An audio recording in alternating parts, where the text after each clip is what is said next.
د شیطان ناوې. په یوه لیري او خاموش کلي کې چې د غرونو ترمنځ پټو، خلک به تل د یوې عجیبي نجلۍ یادونه کوله. دوی به ویله چې هغه عادي انسان نه ده، بلکې د شیطان ناوې ده.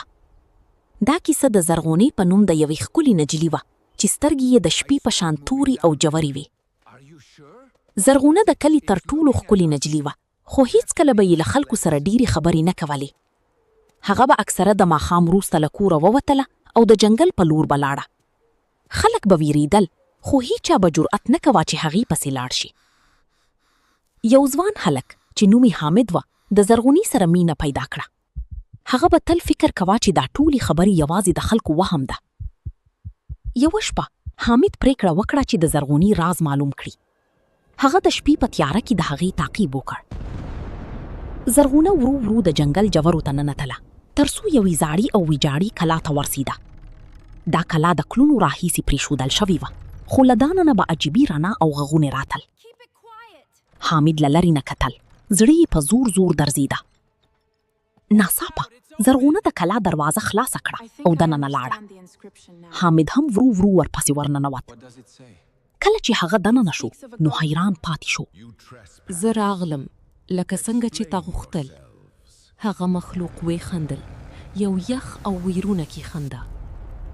ته زما ناوی یې او نن شپه به زموږ تړون بشپړ شي.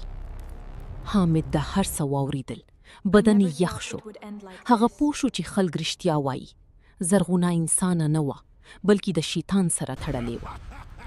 ناڅاپه زرغونې سر راپورته کړ او مستقیم د حامد لور ته یې وکتل، لکه چې د هغه شتون یې احساس کړی وي.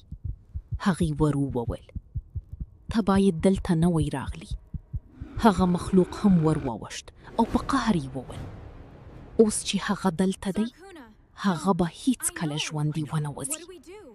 حامد د تیښتې هڅه وکړه، خو دروازې بندې شوې. د قلا دیوالونه لکه ژوندي موجودات حرکت کول. زرغونه ورو ورو حامد ته رانږدې شوه، خو د هغې په سترګو کې یو څه بدل شوي وو، لکه پښیماني. هغې ورو وویل، زه نه غواستل چې دا پیښ شي، خو اوس ډیر ناوخته دی. په همدې شپه د کلي خلکو عجیبې چیغې واورېدې، خو هیڅکو بهر ونوتل. سبا چې لمر وخوت، قلا بیا خاموشه وه، لکه هیڅ هم نه وی شوی. حامد هیڅکله بیرته ونه لیدل شو.